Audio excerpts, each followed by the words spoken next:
This story involves crimes against children. At times when putting this one together, I just had to get up and walk away. It's a horrible story. So please keep that in mind before continuing. The Moors in England have been a matter of interest and discussion ever since their immortalisation in Emily Bronte's Wuthering Heights, where they are described as never-ending, wild, and even maddening. In Thomas Hardy's Tess of the D'Urbervilles, he chose the English Moors as a metaphor for fear, ignorance, and savagery. The Saddleworth Moor is an area covering 400 square miles in the Peak District of northwest England, more widely known as Greater Manchester. Saddleworth Moor is a rich mixture of sweeping valleys, hills and plateaus, falling away to fast-flowing streams. Rocky formations jut out of the blanketed, dense peat grass that covers the area. The soil is poor, and so only the hardiest of vegetation survives. Standing at 1,312 feet above sea level, thick morning fog appears like cloud barely lifting from the ground. The eerie stillness and silence is deafening. Its immensity is both daunting as well as fascinating. However, in the 1960s, the Moors came to the world's attention in a very different, frightening light. They became the scene for some of the most notorious and sadistic crimes committed in Britain. The infamous Moors murders.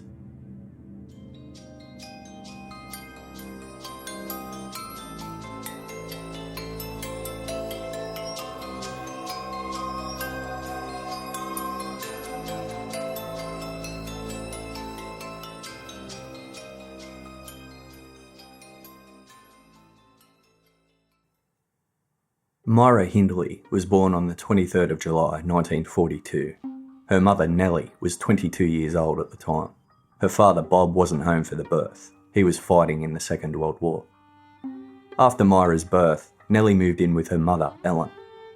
Ellen lived in Gorton, an area of the city of Manchester in northwest England. Ellen became affectionately known as Gran to Myra. Nellie and Myra lived with Gran until the war ended in 1945 and Bob Hindley returned home. Bob and Nellie moved into a house in the same street as Gran. After returning from the war, Bob lost his job and suffered a limp after participating in street fights for money. From that moment on, Bob spent most of his time in pubs, and when he returned home drunk, he'd often hit Nellie. Myra would come to despise her father for this. On the 21st of August 1946, a new baby was born into the family, Myra's sister, Maureen Hindley. Not long after Maureen's birth, Gran suggested Myra move in with her. Bob was against the move, but ended up agreeing on the condition that Myra would still return home for meals. The two houses were in sight of each other. Myra was genuinely happy with the change, since there was no violence at Gran's house. Plus, her grandmother spoiled her whenever she had the chance. Myra later stated, "Any good in me comes from my gran." In 1947, at the age of 5, Myra started school. Gran walked her to Peacock Street Primary, 3 minutes away from their council home in Gorton, until she was 7. Myra was then allowed to walk to and from school on her own. As a young girl, others perceived Myra as bossy. In one schoolyard incident, a boy scratched his nails on Myra's face. This resulted in Myra approaching her father, Bob, and asking him to teach her how to fight. Bob gave her some pointers and then sent Myra to look for the boy that scratched her. Myra found him, whacked him, and left him crying. When she told her father, he responded by ruffling her hair and telling her he was proud of her. From that moment on, Myra vowed to defend not only herself in the streets of Gorton, but other children who needed protection as well. As she grew up, she developed a love for reading. Her favourite book was The Secret Garden by Frances Burnett. Her favourite school subject was English, where she got to write and read poetry. She penned 3 essays that got read aloud in class, and one of them was bound and placed at the school's library. The Hindleys were seen as a respectable family in Gorton. As a teenager, Myra and a friend babysat children in the neighbourhood. The two girls bought chocolate for the children and even took them to the movies. When Myra was 15, a close friend of hers, Michael, drowned in an unused reservoir. He was 13. They had become close after Michael got bullied and Myra stood up for him. She wasn't there when the accident happened, and she always believed that if she had been there, she would have been able to save him. That same year, Myra left school and began working. She started off in a temp position with a catalogue company in Manchester's centre, where she only lasted 2 weeks. After that, she got a job at Lawrence Scott Manufacturing. Myra did light typing, ran errands, and prepared tea for the other staff. In the beginning, she developed a good relationship with the other workers, but after she received her first week's pay, she lost it and went to work looking sullen. Feeling sorry for her, the other employees all chipped in some money and even gave her a little more than she lost to make her feel better.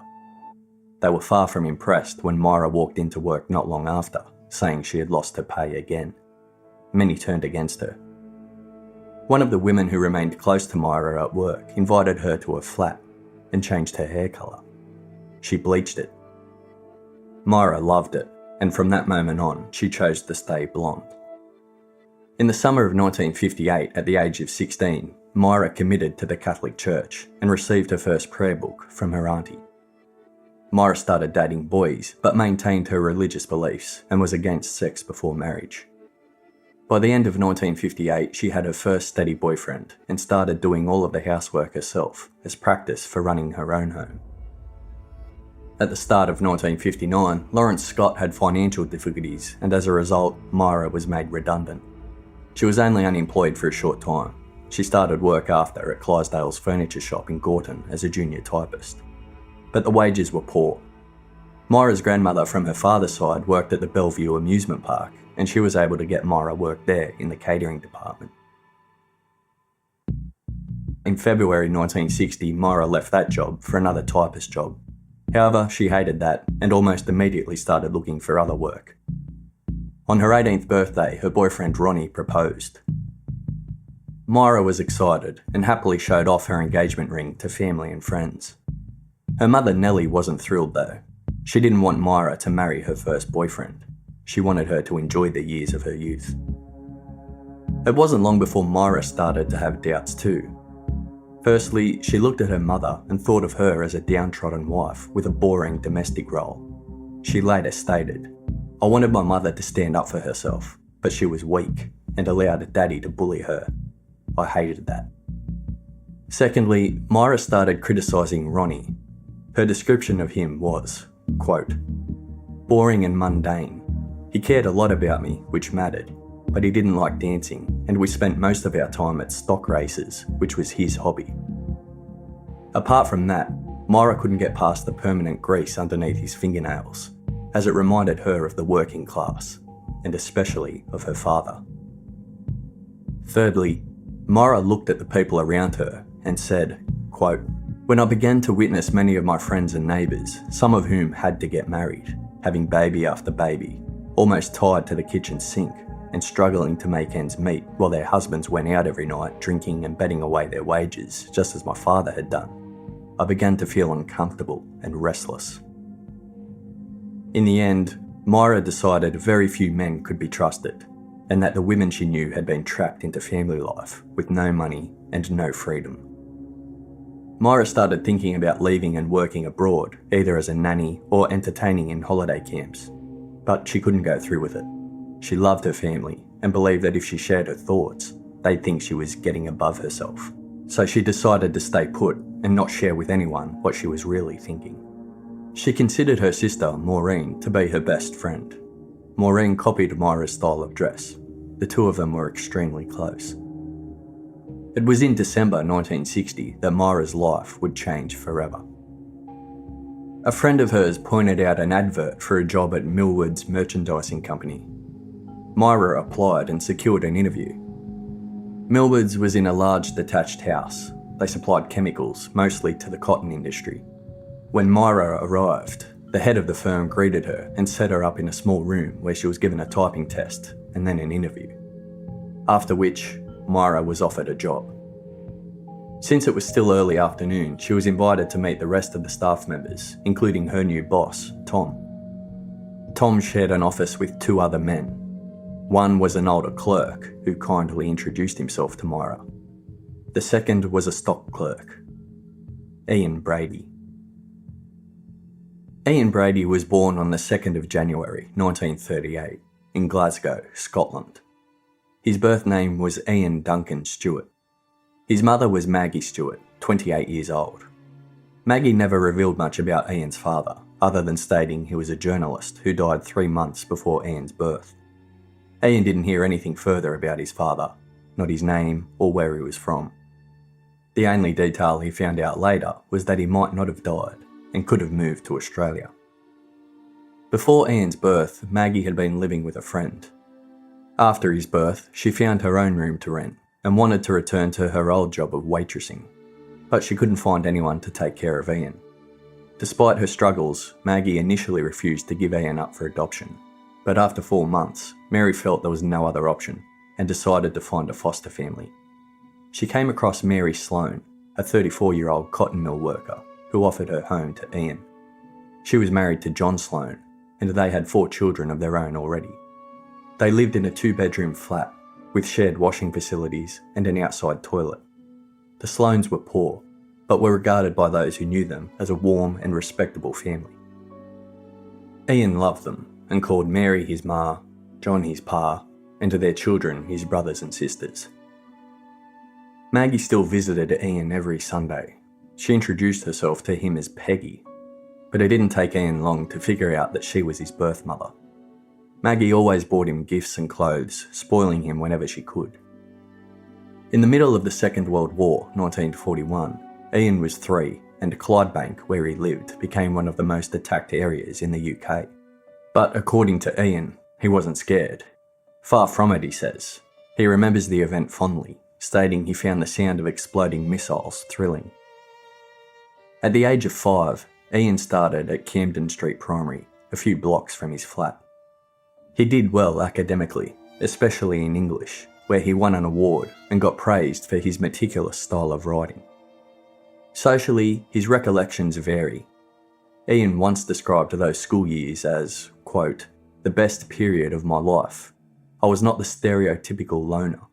Friends formed round me eagerly in the school playground. Apparently, I had a descriptive talent and contagious enthusiasm." But he has also said, quote, "The child's games in the playground seemed futile to me, and I stood alone at the edge of the crowds, never fitting in." One memory that didn't vary, though, was when his Sunday school teacher asked all the children in the class if they believed in God, and Ian nervously said for the first time, no. A close childhood friend who lived in the flat below the Sloanes remembered Ian as someone who always carried a flick knife, and someone who could be very violent. He recalls one particular incident.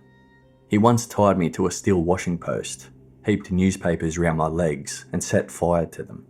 I can still remember feeling dizzy with the smoke before I blacked out." He added that all of the kids he hung around were rough back then, but Ian was by far the worst. Ian acquired a love for animals while living with the Sloanes. He started off being cruel towards them, until one day he came across a fallen horse in the street. It had a broken leg, and Ian couldn't stop looking at the suffering in the animal's eyes. He ended up so distressed at the sight that he ran home crying the entire way. After that, the Sloanes bought a dog, and Ian couldn't have loved it any more. It was at this point in time that Ian started preferring animals to people.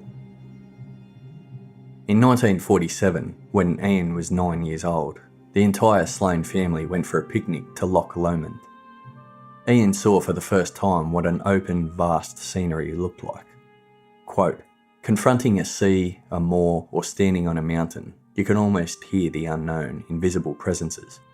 You know they are there, almost within touch, speaking an archaic language, and you feel the power rise up within as you become a receiver.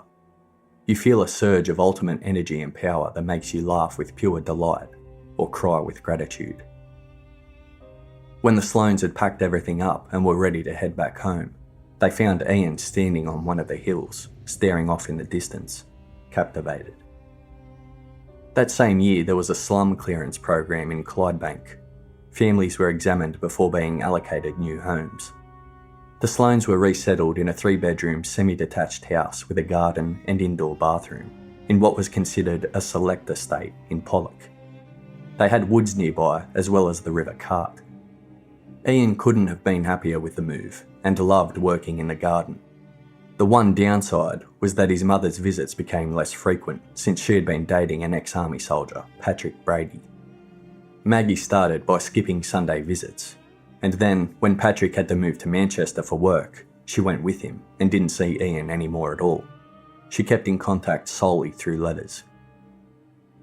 At the age of 12, Ian started at Shorelands Academy, a secondary school where students were mostly from wealthy families, but authorities had just made a new wing to add children from the working class. Ian came under notice almost immediately for reading many books about the Nazis. He talked about the Nazi Party constantly, and when he played war games with the other children, he insisted on being a German and giving the Nazi salute. He also started collecting Nazi memorabilia and told the other boys who had brothers in the army to bring him back anything they could from Germany. In 1950, Maggie married Patrick Brady. Her and Ian had fallen out of contact almost completely at this point, and he didn't attend her wedding in Manchester, choosing instead to go on holidays with the Sloanes. Upon returning to Glasgow after holidays, Ian did his first break-in. He claimed he didn't take anything and only looked around the house. But soon after his first break-in, he joined a gang and continued to break into houses, taking money and whatever else he could find. In May 1951, Ian ended up in juvenile court. They placed him on probation for 2 years. He was 13. A little over a year later, Ian was back in juvenile court on a new housebreaking charge. He was given more probation time. When he was 15, he left school and worked as a butcher's assistant before moving on to the British Railway as an engine cleaner, later becoming an apprentice plater. But he didn't last there and continued jumping from job to job because none of them engaged him on an intellectual level. Yet, he liked working, as in his words, it allowed him to accumulate working capital. Ian had a girlfriend when he was 15, but the relationship came to an end when he saw her dancing with another boy. He pulled out his flick knife and threatened her with it. When he was 16, he was back before the court, charged with housebreaking and theft. The Sloanes believed that he'd be sent to prison this time, but Ian's probation officer offered another solution: deporting him. The following month, December 1954, Ian travelled by train to Manchester, and his birth mother Maggie, who Ian hadn't seen in 6 years, was waiting for him at Victoria Station. Ian immediately took his stepfather's last name, officially becoming Ian Brady. The three of them, Maggie, Patrick and Ian, lived in Moss Side. Ian developed a good relationship with Patrick. They both shared a love for racing and betting, sitting together to listen to the radio to see if they'd won anything. A neighbour in Moss Side described Ian as mostly shy and polite. He appeared kind and respectful towards his mother, but he was heard to make racist remarks about black residents living in the neighbourhood. He also seemed to carry around more money than he should. Despite developing a relationship with his stepfather, Ian missed Scotland dearly and would often return to visit the Sloanes. On the 9th of November 1955, a year after being deported from Scotland, Ian was charged with stealing 44 pounds of lead seals from banana boxes.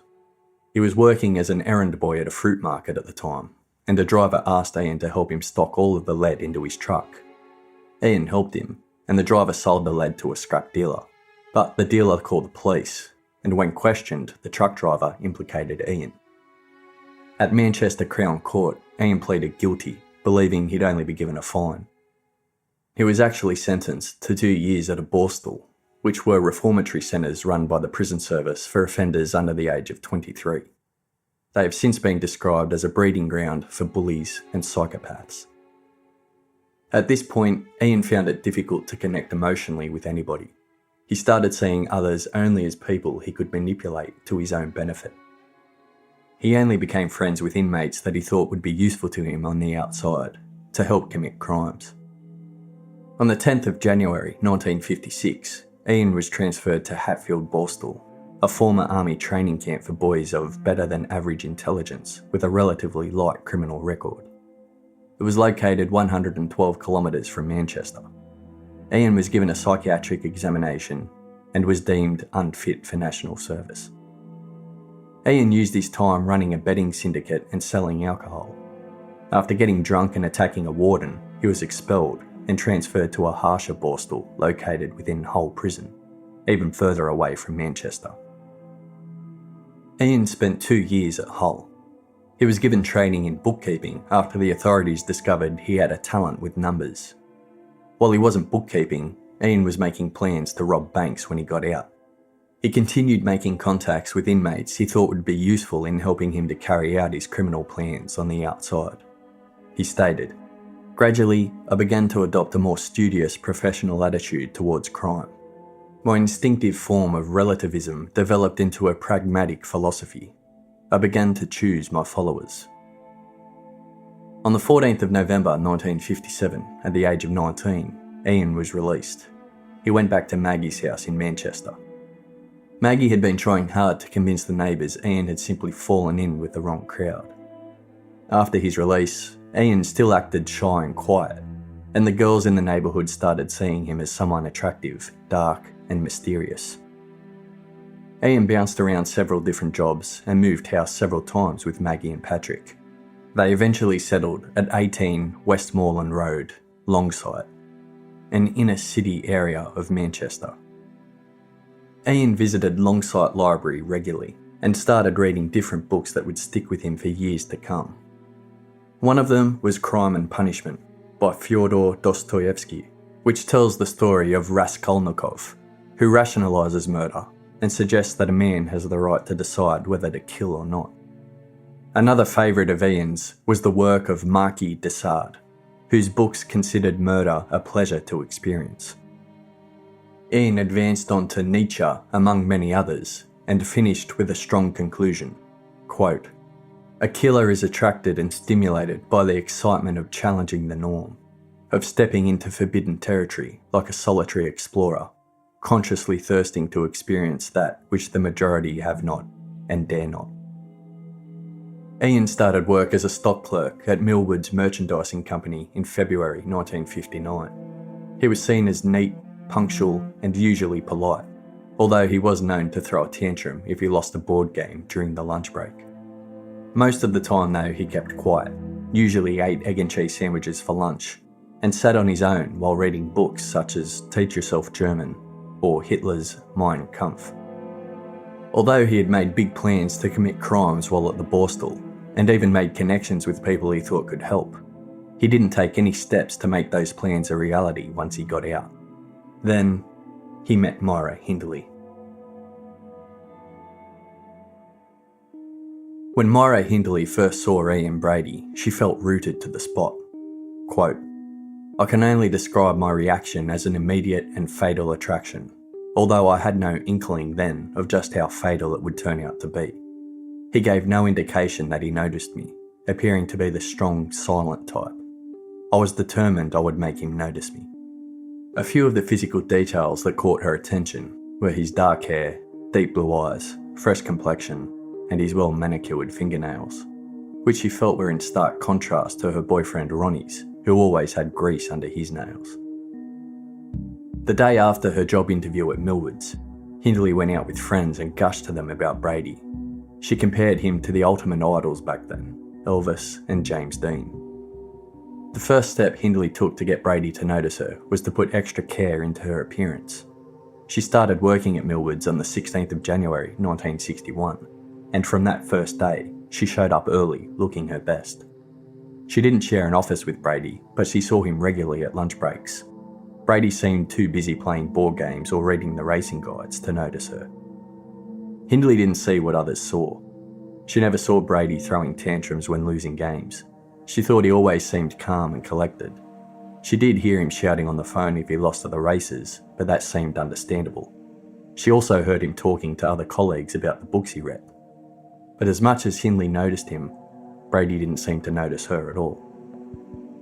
Hindley's next step was to break off her engagement to her boyfriend Ronnie. She explained to a friend he was too childish and they weren't even saving money for the marriage. Ronnie couldn't believe the news and rang Millward's constantly, trying to convince Hindley to get back with him. Hindley's boss, Tom, ended up having to warn Ronnie to stop calling or he'd send the police. For a period of almost an entire year, Brady didn't notice Hindley the way she wanted. Hindley said, "It was a year of emotional torture which I'd never experienced before. I went from loving him to hating him and loving and hating him at the same time. When he smiled at me or was nice to me, I felt blessed and floated on air. Ian was older and seemed wiser than me, so cultured, so exciting, and different from others. Hindley found some similarities between Brady and her father, Bob, stating that they both had strong, dominant personalities, and that since her father ignored her, she wasn't going to let that happen again with Brady. 6 months after starting work at Millwoods, Hindley began keeping a diary. She kept it locked in her desk drawer. In the diary, Hindley kept a close record of Brady. If he spoke to her, what he said, or if he ignored her, how that made her feel. She filled it with information about Brady and even concluded that he might not be interested in women at all. One day, she eavesdropped on a conversation Brady was having with a bookie and she found out his address. Hindley walked to Brady's street and past his house, hoping to cross paths with him, but she didn't. She even hung out at a pub on the corner of his street, hoping he would go drinking there, but she never saw him. After this, Hindley wrote new entries in her diary. She would write she was over Brady. The next day she would write she was into him again. And back and forth it went, before writing, "I hope he loves me and will marry me someday." In December 1961, Hindley took her final step to try and get Brady to notice her. She visited Gorton's library and borrowed the collected works of William Wordsworth. The next day during the lunch break at Millwoods, she started reading the book near Brady, who was playing chess. After a while, he walked over to ask her if the book was any good. Hindley said it was marvellous. Brady grabbed the book, flicked through the pages, and said he might borrow it himself. A few days later, Hindley walked into Millwoods with another book, Songs of Innocence and Experience by William Blake. Brady knew the book well, as he was an avid reader of Blake. This got the conversation flowing. Millwood's Christmas party was held soon after this.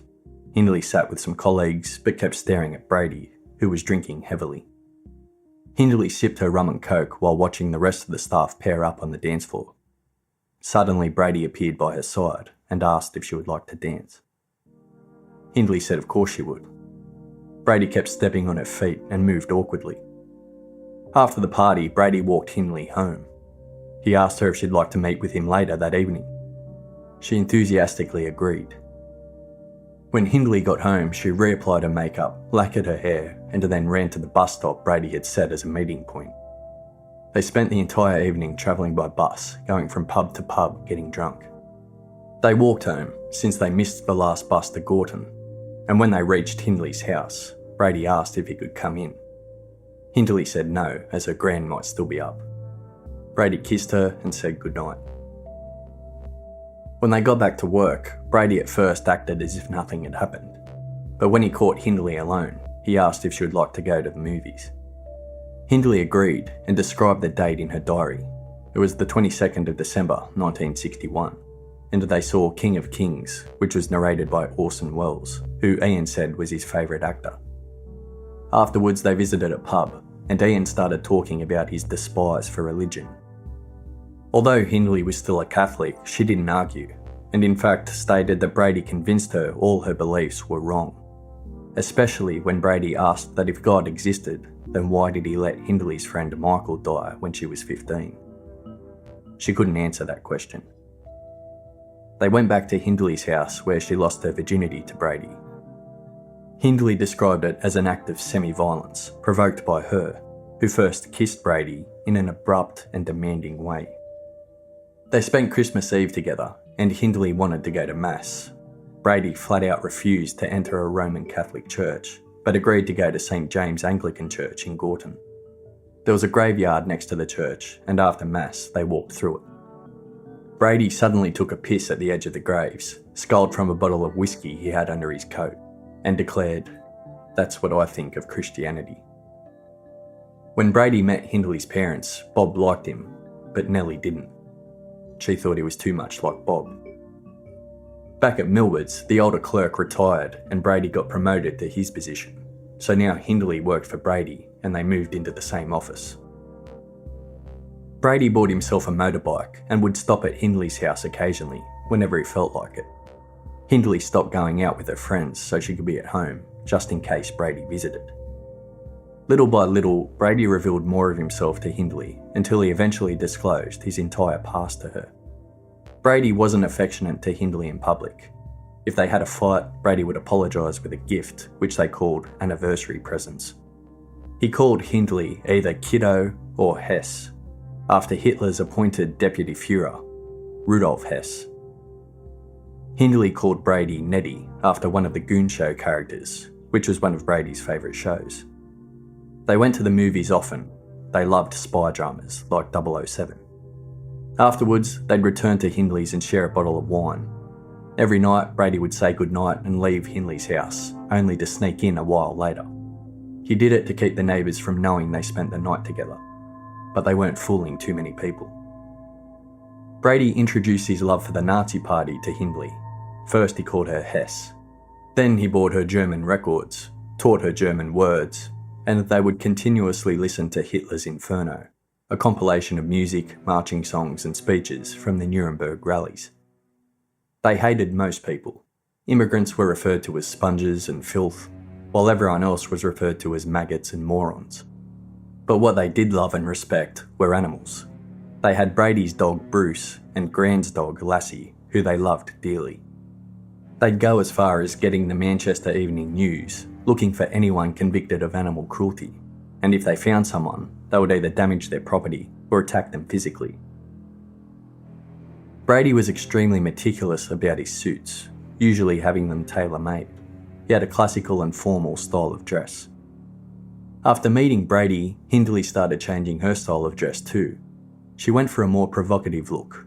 She stopped wearing flat shoes and instead chose stilettos or knee-length boots, along with short skirts or tight trousers and a leather jacket. These choices weren't accidental. Hindley was trying to emulate Irma Grazer, a German SS guard who was executed at the end of the Second World War, and who Brady had a strong infatuation for. Along with dressing in her style, Hindley also carried a photograph of Grazer in her handbag. Hindley would take care of organising everything when they went out. If they travelled by bus, she got the tickets. If they went to a pub, she got the drinks. If they wanted cigarettes, she got them. If they went to the bookies, Hindley would place the bet. Brady would pay, but he wanted Hindley to get everything for him. In Gorton, they were known for never acknowledging or speaking to anyone else while they were together. At Millwoods, their boss didn't like them when they were together. He described them as a surly and unsociable couple. Brady's explanation of a traditional relationship was as follows. Most people would marry, breed, further burden themselves by mortgage, own a family car, and live in excruciating moderation and boredom till death do them part. And he didn't want any of that. Hindley agreed with him.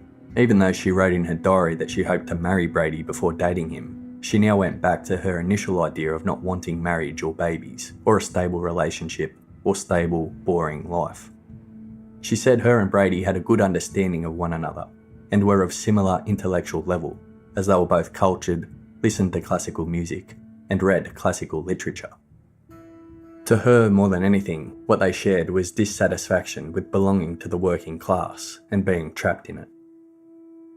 One thing that maintained predominant in their relationship was books. They would often visit libraries and borrow books, almost always under Hindley's name. Along with the classical literature they enjoyed, they also borrowed books about murder and erotica to later roleplay scenes in their sex life. Hindley stated, "Ian took the lead most times. He enjoyed rough sex, and light spankings became whippings. He excited me in a way that no other man had done before. I needed to drink to perform for him, or to do the things Ian wanted to do. He liked me to dress up like a tart, for us to both wear hoods. He enjoyed anal sex the most. He also enjoyed having a candle inserted up his backside. It gave us both pleasure, especially me, because then I was in the dominant role." She said the pornography they used didn't always arouse her, but she went along with it for Brady's sake. The author who remained firmly as their favourite was French writer Marquis de Sade, whose books, apart from seeing murder as pleasure, also deal with bestiality, incest, necrophilia and rape. And in numerous passages, these crimes are committed against children. His books were banned in France until the late 1950s. Other governments from around the world have also banned his books. Brady had a growing interest to rape and kill a child, and what started as discussions in bed with Hindley evolved to the forming of a plan. One final element that became like a third person in their relationship were the Moors. They visited the Moors every time they could, mostly on weekends, and in 1963, while they were lying on a blanket on the ground, the Moors became the background for their plans, committing a classic bank robbery and committing the perfect murder of a child, or what Brady called switching on the dark. Hindley stated, quote, "I found it exciting to swim against the tide, to do things that others would never dream of. I just don't know how much, but I've always wanted something different, more exciting. I've never been satisfied with any situation for long." However, what excited her was not killing people initially, but criminal activities such as the perfect bank robbery, its planning and execution. The perfect bank robbery never got any further than Brady telling Hindley he would get in touch with one of the inmates he met in the Borstal. Brady requested Hindley read Compulsion by Maya Levin to use as a blueprint for murder. The novel fictionalises the murder of a 14-year-old boy by two wealthy students. The students believed in Nietzsche's Übermensch theory, where they were above other humans, they were superhuman, intellectually superior, and for that reason were entitled to do as they wished, and killed the young boy in what they thought would be the perfect crime. The novel was based on an actual case which took place in 1924. The case caught the attention of Brady because the two killers seemed to meet and fit each other's needs like pieces of a jigsaw puzzle. Brady believed this was exactly how Hindley and him were, except they wouldn't make any mistakes. They wouldn't get caught. After Hindley read the book, she borrowed a black van from a neighbour who knew Hindley as a babysitter. With Brady sitting in the passenger seat, they drove through Manchester, watching children. They stopped at Hindley's old school, and Brady hid while taking pictures of schoolboys. They also drove through the streets of Gorton, and while they were stalking several kids, Hindley tried to think of what she could say to lure a child into the van. Hindley stated, quote, "I was considered to be good with children, an excellent babysitter, and able to put children at ease. Could I therefore be considered capable of child abduction or violence towards children?" One part of their plan that was in no doubt was that they would bury the child at the Moors. They even visited the Moors to rehearse. Hindley said, quote, "We used to climb up to and over the big rocks where he would tell me he was going to practice carrying a body, tell me to make myself as limp as possible. Then he'd hoist me up and over his shoulder, with my arms and head banging over one side and my lower body and legs over the other side. The blood used to rush to my head until I thought I was going to faint. Sometimes he would stumble over a small rock or large tuft of grass, and we'd both fall." Now a Brady quote. "Before I met Moira, it was all inside me, and the feeling of unreality kept me down. I feared it. The energy was kept in. When I met her, she made me feel confident. She believed in me and looked up to me so much that I lost all fear, and the energy projected outwards, and I lost control." Back to a Hindley quote. "One important aspect of our relationship was that we shared equally the ability to shut down our feelings and our emotions. Ian talked of controlling the subconscious urges or presenting a cold exterior. This ability, plus the use of alcohol, influenced our sexual experience and would eventually influence everything in our lives. We had to be able to blend into our surroundings like chameleons, to exist on two different places, convincing others that we were normal, not capable of committing crimes. He taught me how to conquer my emotions, to do things on autopilot, and to disregard the consequences. I was a willing apprentice." Friday, July 12th, 1963. 25-year-old Brady and 20-year-old Hindley decided it was time. They went to work that day, finishing at 5 p.m, before going to Hindley's house to go over their plan one more time. Hindley didn't have a licence yet, but she still drove her neighbour's black van anyway. Her neighbour had bought himself a new car, so he told Hindley she could use the van whenever she needed. They agreed that Hindley would drive around the streets of Gorton while Brady followed on his motorbike. When Hindley saw a potential victim, she'd slow down. If Ian approved of her choice, he'd flash the motorbike's headlight. Hindley said this about their plan. He'd told me what to wear and had counted the buttons on my coat.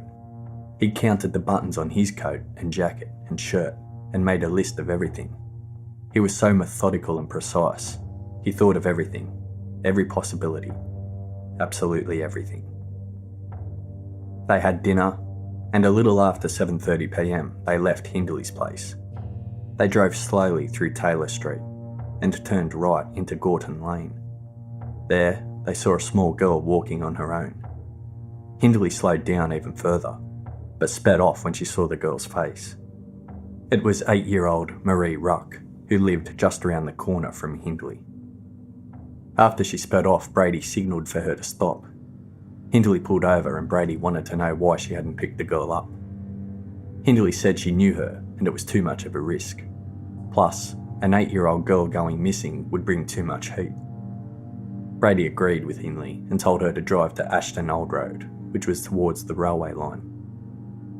Hindley headed that direction, but as she turned into Froxmore Street from Gorton Lane, she saw another girl walking on her own. She knew this girl as well, but she was older, so Hindley felt her disappearance wouldn't cause the same amount of heat as the disappearance of an 8-year-old. Plus, Hindley felt that because she knew her, it would be easier to get her into the van.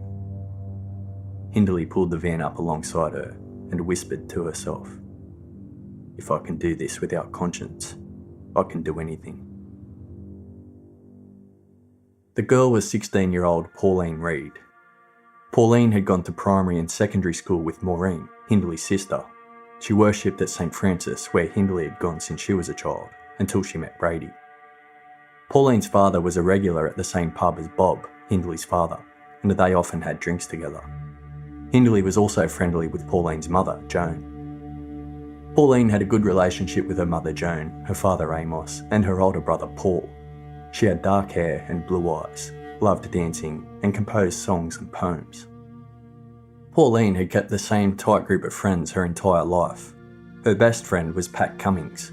They loved going to dances together and would often plan to go dressed the same.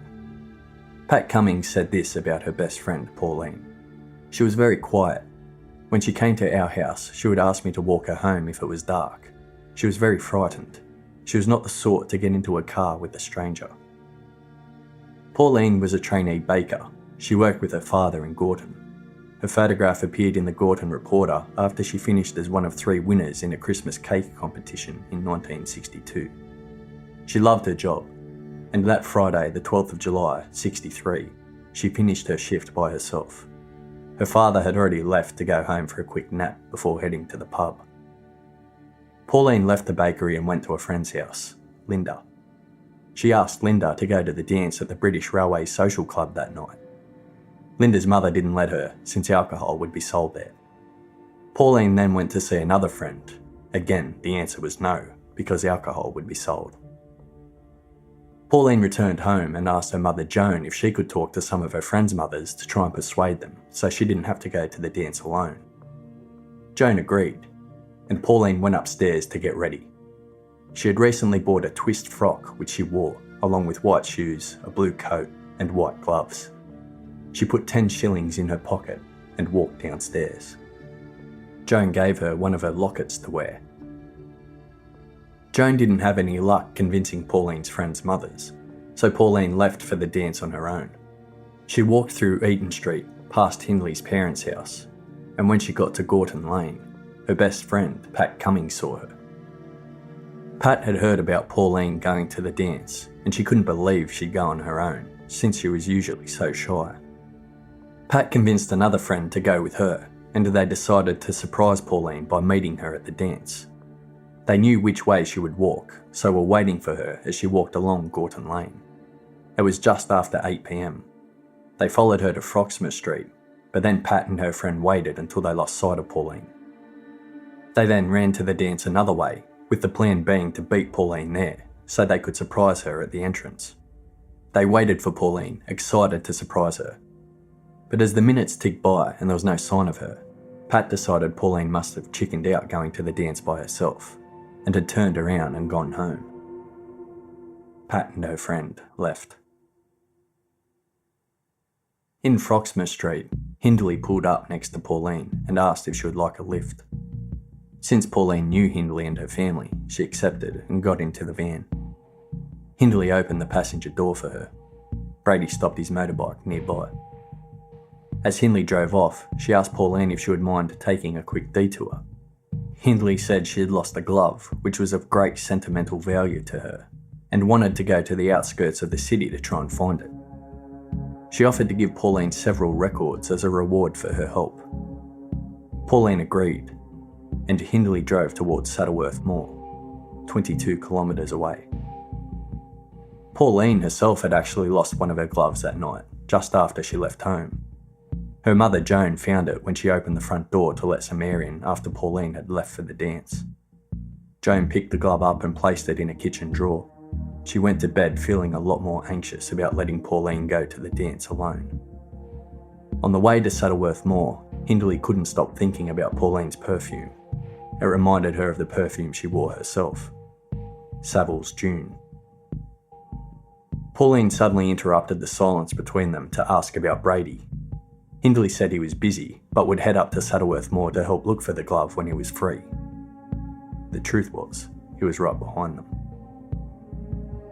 Hindley was gripping the steering wheel very tightly. Her knuckles were white, and she was barely speaking. Pauline asked if she was okay. Hindley didn't respond. When they arrived at Saddleworth Moor, Hindley turned off the engine, and they both got out. What happens next depends on whose version you go with, Brady's or Hindley's. According to Hindley, Brady had overtaken them before they got to the moor and was waiting for them. Hindley pretended to be surprised to see him. Brady told Hindley to move the van to a safer spot. As she did so, Pauline walked with Brady to search for Hindley's glove. Hindley watched as Brady and Pauline walked over the rocks at the moor.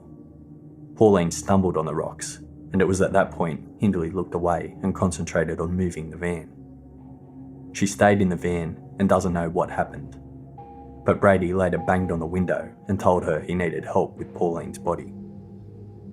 Brady totally disagrees. He said Hindley was with them when they walked over the rocks, and not only did Hindley see exactly what happened, she joined in. She took an active part in a sexual assault, physically beat and tortured Pauline, and then snatched the locket her mother had given her, saying, "You won't need that where you're going." Brady claims he struck Hindley during the attack because he was horrified at her attitude and behaviour. His exact words were, quote, "Although I dropped to the depths of depravity, Myra dropped even further. It is human nature that if caught, the pupil will blame the master for his criminal conduct. But should the criminal enterprises succeed, I can assure you, from wide personal experience, the pupil's zeal and devotion to criminal activities can outdo that of the master, like that of a convert." Regardless on who is telling the truth, if either of them even are, Hindley agrees she assisted Brady after the murder. She said that after Brady stopped complaining about how much of a fight Pauline put up, he told her to wait with her body, while he searched for a spade he'd hidden. Pauline's throat had been cut so deep, she was almost decapitated. About this specific moment, Hindley said, quote, "I moved as far away from her as possible. I stood and looked at the dark outline of the rocks against the horizon of the dark sky. 3 people died that night: Pauline, my soul, and God." When Brady returned with the spade, he told Hindley to go back to the van and watch the road. After a while, Brady joined Hindley at the van. He was carrying the spade and the knife. He put the spade inside a plastic bag and placed it in the back of the van. He wiped the knife on the grass and then wrapped it in newspaper before putting it on the dashboard. They then put Brady's motorbike in the back of the van, using planks of wood as a ramp. Getting the motorbike in the back of the van had been part of their planning. They had practiced the routine many times to make sure they could do it quickly. They then headed back to Gorton. The time was 10:30 p.m. On the way back to Gorton, Hindley says, "I felt doubly doomed, first by the crime itself, and also because I believed it was impossible to envisage or hope for any other kind of existence. On their way back home, they drove through Gorton Lane and saw Pauline's mother Joan and her brother Paul out looking for her. Hindley pointed them out to Brady. They reached a small farm near Hindley's house and parked the van. They took the motorbike out. Brady grabbed the spade and knife, and they walked to Hindley's house. Brady walked through the back door and locked the spade and knife in a cupboard. Brady then came up with a plan to get rid of what he called forensic. Brady compiled a list of everything they needed to do. The first step was cleaning the van. Hindley prepared a bucket of boiling water, and using a sponge, Brady wiped down the inside, the outside, and the tyres. When he believed it was clean enough, they returned to Hindley's house. They placed a plastic sheet on the living room floor in front of the fireplace, and Brady started cutting all of his clothes up into small pieces so they would be easier to burn. Along with his clothes, he also burnt his shoes. He grabbed the spade and knife from the cupboard and tried to break the handle of the knife, but he wasn't able to, so he threw it into the fire in one piece. Hindley said she didn't have any blood on her clothes, so she concentrated on cleaning her shoes and scrubbing the cupboard where Brady had put the spade and knife. When they'd finished, Brady said, "I am no longer of your world, if, as you might suggest, I ever was." Hindley had this to say about the night. "After Pauline's death, Ian and I were no longer of this world. I was frightened, but equally felt safe in the knowledge that I was a worthy apprentice. We celebrated our bonding with drink and sex. I would lay myself open to Ian in a physical demonstration of our unity. Ian and I became further bonded by the blood of our victims." Hindley denied gaining any sexual gratification from the murder, but said she gained a sense of security due to the fact that her and Brady could not be safe without the other. Quote, "There were times when we would be paranoid about each other, but loyalty was a duty we both respected. There was no room for weakness or treachery. The secret we shared bound us together more closely than any ties of affection possibly could." In the meantime, Pauline's parents, Joan and Amos, and her brother Paul, continued searching the streets for Pauline. Amos broke away from the search to make a police report, while Joan and Paul kept looking. At one point during the search, Joan saw Linda, the first friend Pauline had asked to go to the dance. Joan lashed out at her and told her Pauline wouldn't be missing if she'd just gone to the dance with her. Linda ran home crying. The next morning, Saturday the 13th of July 1963, Hindley and Brady woke up early, about 6:45 a.m. Brady cursed when he discovered bloodstains on the collar of his coat. He took it to the sink and dabbed at the bloodstains with a piece of cloth, trying to remove them. When he finished, he cleaned up the remains from the fireplace, wrapped them in newspaper, and threw them away, except for the knife. The knife was blackened but not completely destroyed. He wrapped that in a separate sheet of the Manchester Evening News and kept it to dispose of later. After they had breakfast, they rode to town on Brady's motorbike. They left his coat at the dry cleaners under the name Kennedy, who was the American president at the time. Brady then purchased cigarettes and a chocolate bar. After he had bought them, he told Hindley he had used 4 half-crowns from the money he found in Pauline's coat pocket. Hindley couldn't believe he had kept the money and told him to replace the crowns and bury the exact amount of money Pauline had on her near the burial site, in case the missing money could somehow be traced back to them. Brady was at first annoyed by Hindley's reaction, but after considering it further, conceded she might be right. They continued riding to Macclesfield, about 32 kilometres south of Manchester. Brady threw the knife into the river and then burnt the newspaper it was wrapped in. There were children playing nearby. The next morning they got on Brady's motorbike again and rode to Saddleworth Moor. Brady replaced the coins he had taken from Pauline and scattered them around the crime scene. Brady then bought Hindley a record. It was the theme song to the 1962 film The Legion's Last Patrol, as it was titled in the UK. It was called Commando in the US. The theme song was by Ken Thorne and his orchestra. Brady called it an anniversary gift, for the anniversary of their perfect crime. Now, if either of them hummed the tune, it would be a private reference to Pauline. When they returned to Hindley's house, they found Hindley's mother Nellie, her sister Maureen, and her gran inside discussing Pauline's disappearance. Hindley wasn't quite right thinking Pauline's disappearance wouldn't create as much heat as an 8-year-old. People were worried. It was the talk of the town. One neighbour said, "We all knew each other, and that's partly why Pauline's disappearance made people so nervous. Everyone tried to keep an open mind about it because people didn't just vanish in those days. If they did, it was with good reason. But with Pauline, no one knew what to think. It threw everything off kilter. Her family were absolutely positive she hadn't run away, and we believed them. But if she hadn't run away, what had happened to her? There was no explanation, no clue." The police were unable to find any evidence to help them work out what had happened to Pauline. And with that came the rumours. Pauline had left town with a fairground worker, or she had run away to Australia. But to anyone who really knew her, that was impossible. Pauline wasn't the type of girl to run off without telling anyone. Plus, she didn't have a reason to. Pauline's mother Joan was quoted in the Gorton and Openshaw Reporter 1 week after her disappearance. "This is a complete mystery. Pauline has no boyfriends, and there has not been a fight at home. We would rather know that she was safe and have her back home, no matter what she may have done." The money Pauline had in her coat pocket was mentioned in this article. When Hindley read it, she felt relieved she had told Brady to replace the coins. On the 23rd of July 1963, 11 days after Pauline's murder, Hindley turned 21. Brady gave her a gold-plated watch. The neighbour who lent Hindley his van told her she could now keep it as a 21st birthday present. Not long after, Hindley and Brady painted the van's interior white so that if there were any forensic traces left, they'd now be gone. They returned to Saddleworth Moor regularly. According to Hindley, returning to Pauline's burial site calmed Brady and gave him renewed sense of dominion. The Gorton and Openshaw Reporter kept on writing articles about Pauline. 3 weeks after the murder, August 2nd, 63, there was a feature article on the front page. Joan was quoted.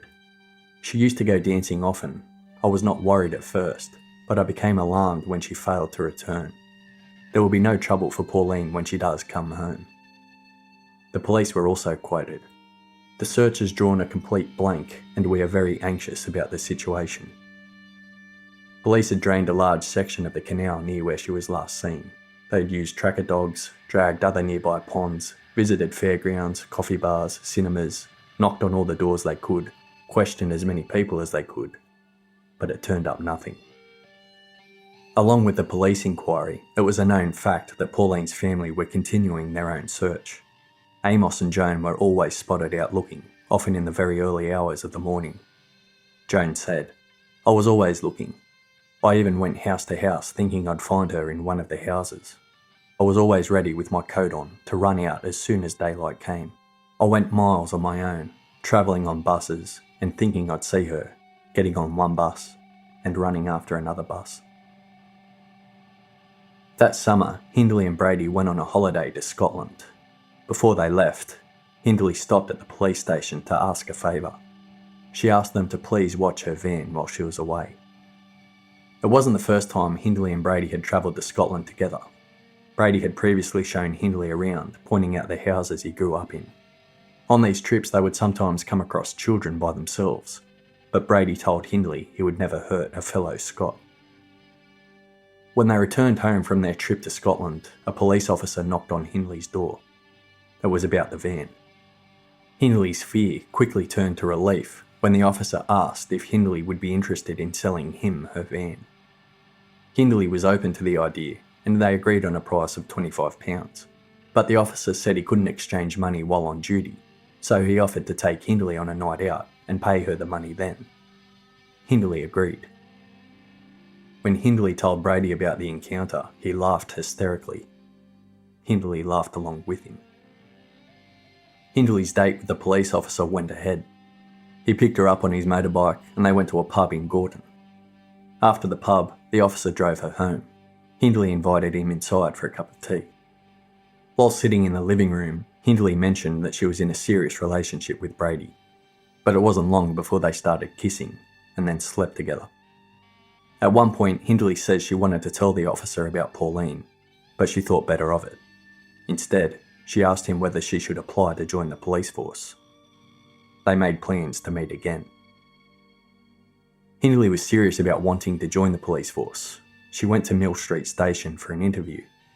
They determined she was suitable for training and gave her an application form.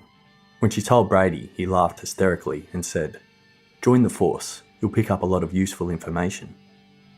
Once Brady said this, Hindley didn't want to join any longer, realising where it would lead. One thing Brady didn't find hysterically funny was the possibility Hindley was sleeping with a police officer.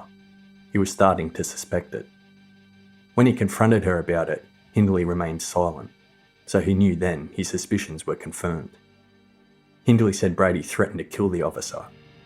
The officer himself said Brady turned up at Hindley's house while he was there and told him to back off. Still, they continued their affair for months, despite the fact Hindley remained with Brady and the police officer remained with his wife. In early November 1963, Hindley started visiting a gun club. It was Brady's idea. Brady had started talking about bank robberies again and said they would need guns for the robbery. Brady couldn't get guns because of his criminal record.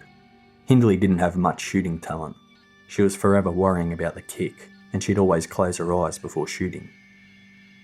Hindley purchased a Webley 45 for £8 and a nickel-plated 2-inch barrel Smith & Wesson 38 for £5.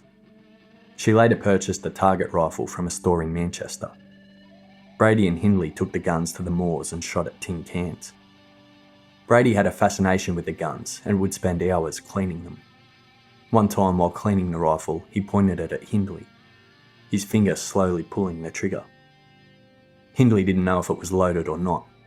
She said, "Shoot me and put me out of my misery." Brady laughed and moved the rifle away, acting like nothing had happened.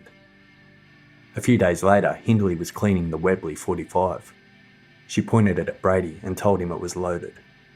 Brady looked at her with a petrified expression. He tried to move away, but froze when Hindley released the safety.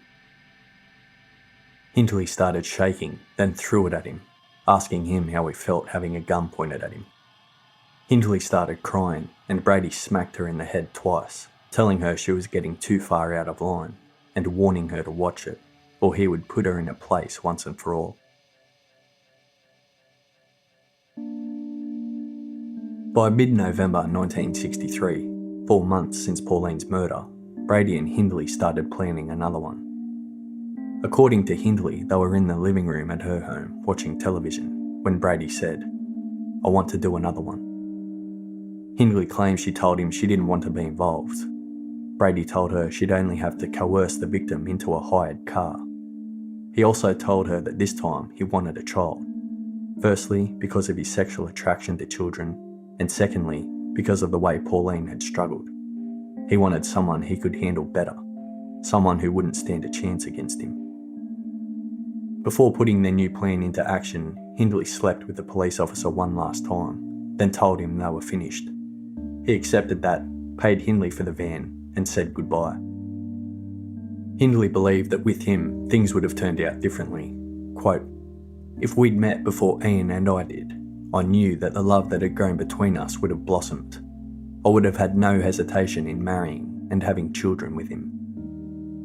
Hindley tried to hire a car, however she had only just gotten her licence, even though she had driven often without one. Her proper licence wasn't ready, and all she had was a slip of paper saying that she'd passed the test. The rental agency rejected the slip of paper and wouldn't allow her to hire a car. When she got her proper licence, she returned to the rental agency and hired a white Ford for the following weekend. On Friday the 22nd of November 1963, Brady went to Manchester Central Railway Station and deposited a suitcase at the luggage storage, filled with what he called incriminating material. While he was at the station, he overheard a conversation that made him run over to a radio. He listened in to news reports that United States President John F. Kennedy had just been shot dead. The next morning, Saturday the 23rd of November, Hindley caught a bus to pick up the hire car. She then drove to Brady's house in Westmoreland Street. When Brady saw the hire car, he complained that it was too clean.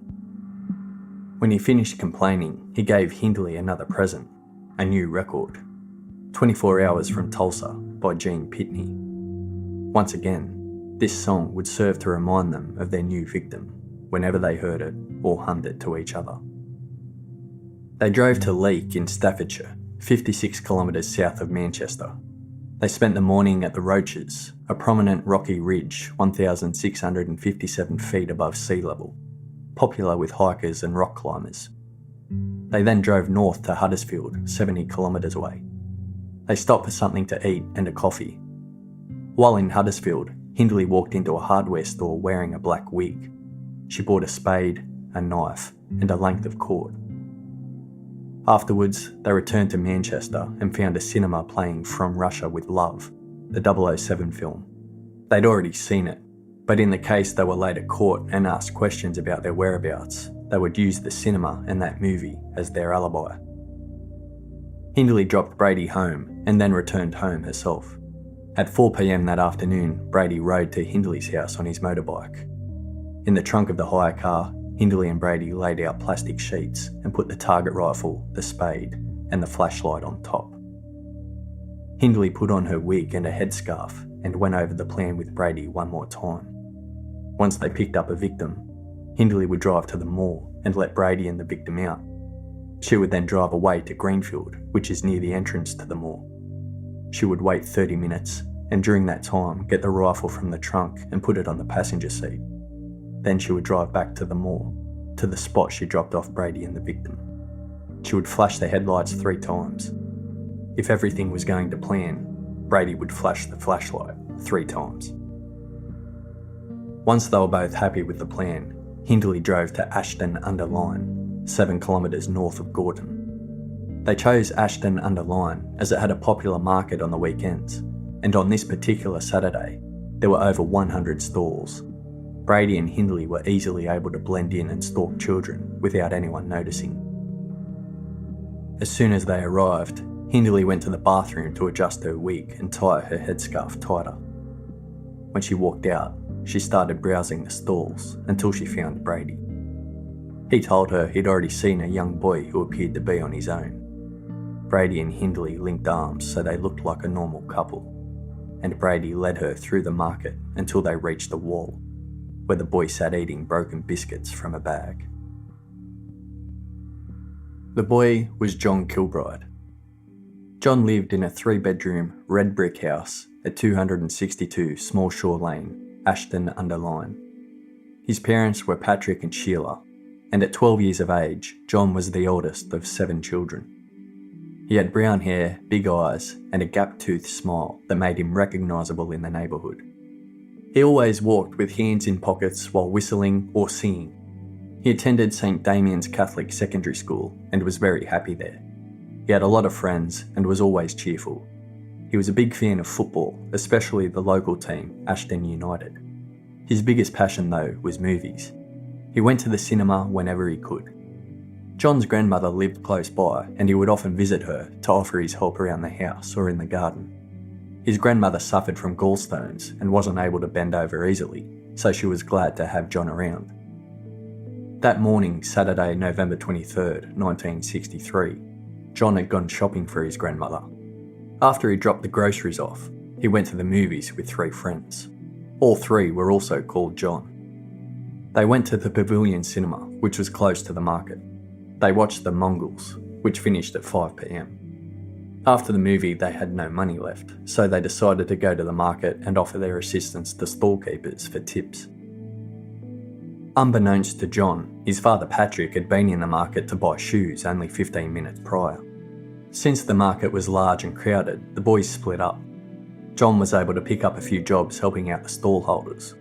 He was last seen by his friends at 5:30 p.m. Shortly after 5:30, Hindley approached John and said, "You're out late for such a young lad, aren't you?" Brady was standing behind Hindley and added that they had children of their own and could only imagine how worried his parents must be about him. They asked him his name and where he lived. Hindley offered him a lift home and John accepted, putting the plastic bag with broken biscuits in his pocket and jumping off the wall to join them. While they were walking to the car, Brady and Hindley offered John a bottle of sherry they said they'd won in a raffle. John agreed to the gift. In the car, John sat in the front passenger seat while Brady sat in the back.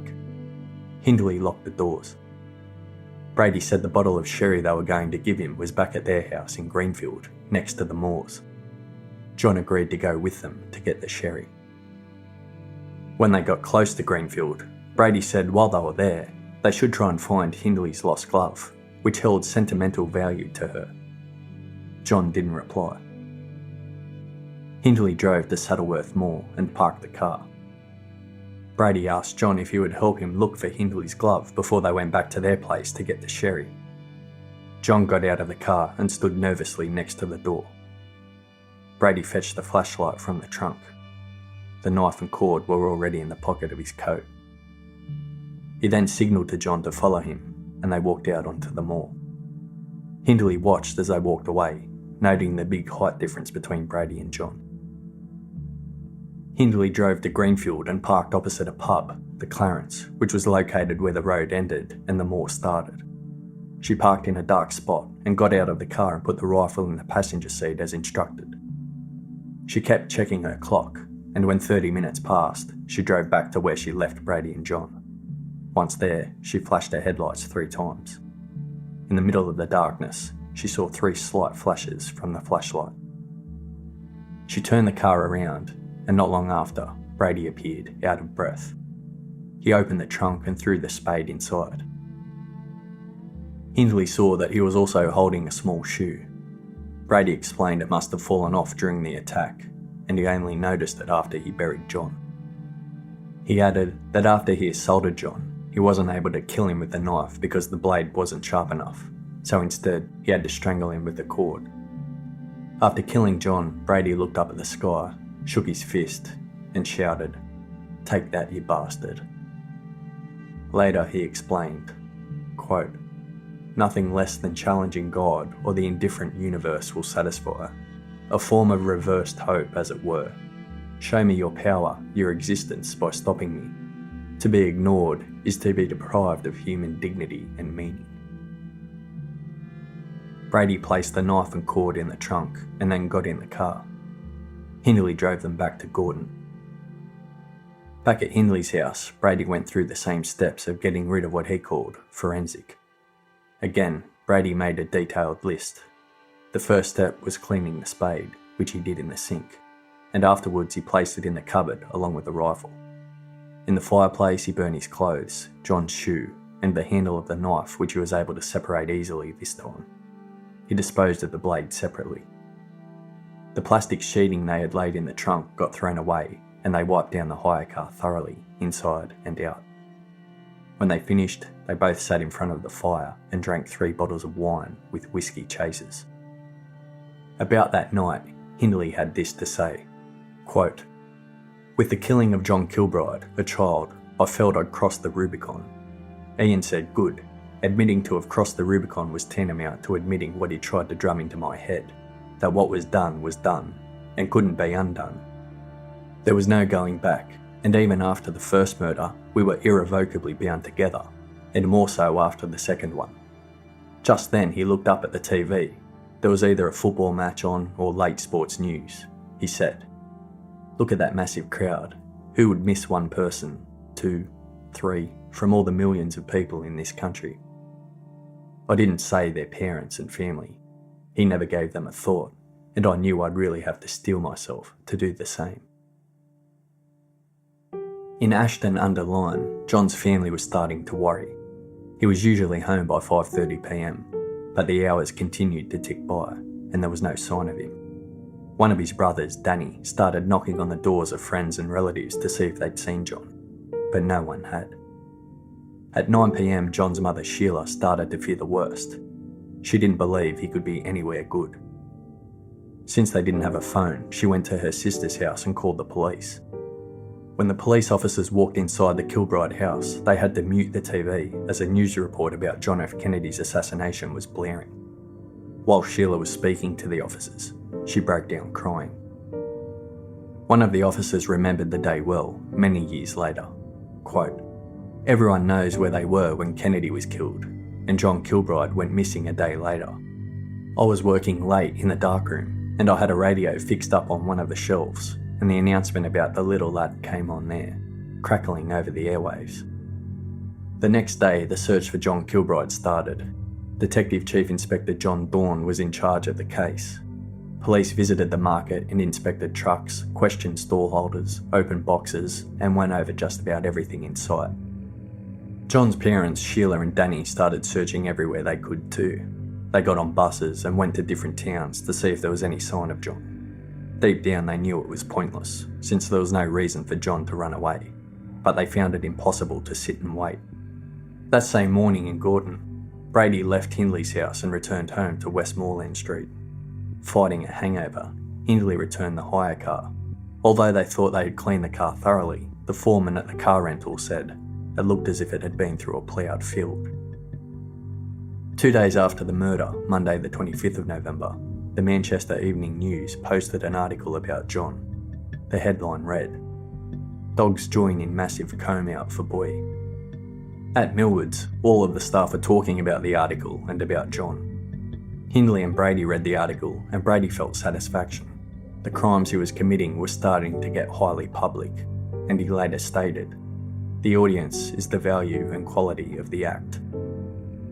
Police took over 700 statements from stallholders and people who were at the market. 500 posters were distributed with John's picture and the title, "Have you seen this boy?" His brother Danny was haunted, especially by the posters which were everywhere he went. They made him feel horrible because he still had no idea where John could be. On Wednesday, November 27th, Brady and Hindley went to the moor for what Brady called a reconnaissance, which meant checking that the burial sites hadn't been disturbed. That same day, the Manchester Evening News wrote an article stating police would welcome anyone over the age of 18 to help them join the search for John. Danny also returned to school that day, and everything seemed different. From then on, every Monday, the headmaster would say, "Let's say a prayer for John Kilbride," and all of the children at school would turn to look at him. Danny didn't know what to do. Sheila kept preparing meals for John at dinner time in case he came home. There was a lot of media coverage of John's disappearance. It was still front page news a week later. Police divers searched the River Tame, and police reported that their search was focused east of Lees Road. Lees Road was about 8 kilometres away from the moor. When Hindley heard this report, she started to panic that they were getting closer to the burial sites. On Sunday, December 1st, 2,000 volunteers searched through farms, abandoned buildings and parks. Sheila received a tip that a boy who looked like John had asked a newspaper seller in Bury, located 14 kilometres north of Manchester, about Ashton United's progress, John's favourite team. Sheila immediately took a bus to Bury and started knocking door to door, holding a photograph of John and asking if anyone had seen him.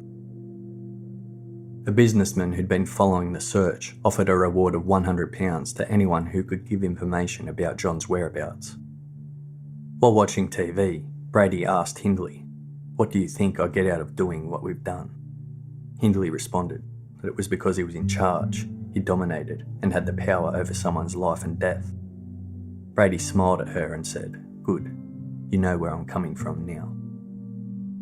On December 6th, the Reporter newspaper said the search for John Kilbride was now the biggest search ever mounted for a missing person. Because of a lack of actual evidence, in mid-December, the press contacted a parapsychologist and a psychic. The parapsychologist couldn't offer anything. The psychic, who was from Ashton-under-Lyne, said she saw John out in the open, some way down a slope, with the skyline completely barren, not a tree in sight, a road on the right, and near a stream. On December 21st, 1 month after the murder, Hindley once again rented a car for a new reconnaissance trip to the moor. Brady and Hindley did these trips often. Brady liked to sit at the moor and just stare for long periods of time. They would also go to Small Shore Lane and sit staring at John Kilbride's house for long periods of time. Hindley said that at the moor, John Kilbride had a measure of peace, but at his house, his family was struggling to get through each day. John Kilbride's father, Patrick, wasn't coping any longer.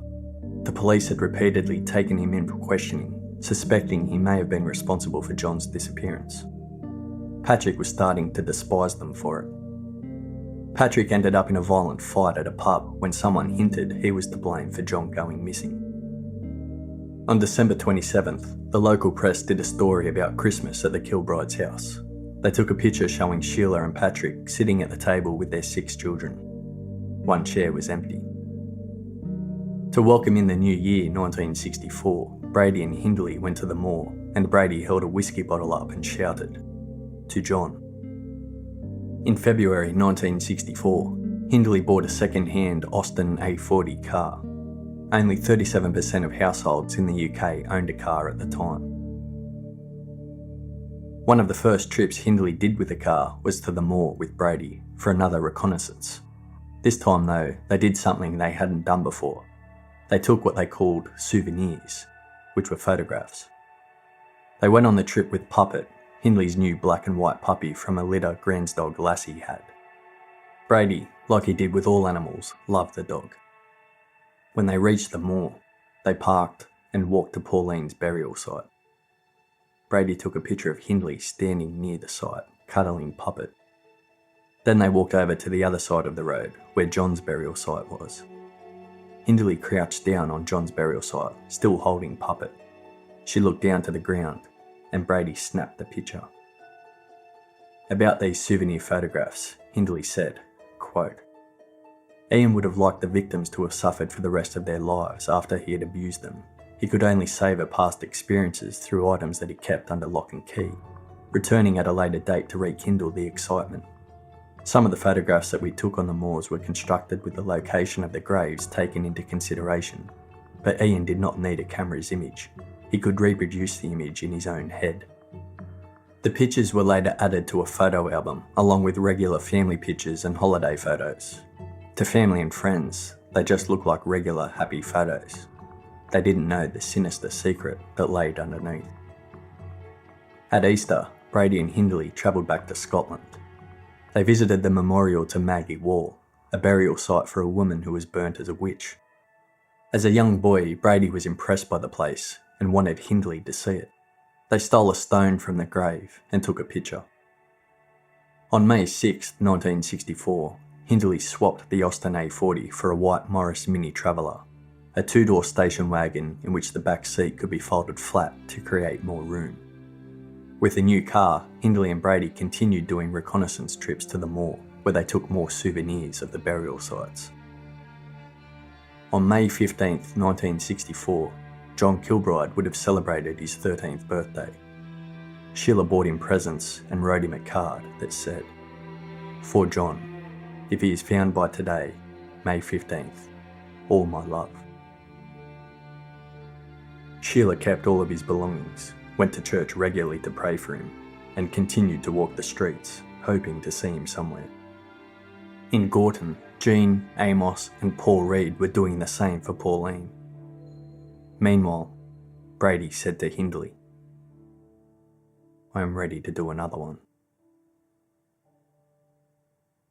To be continued.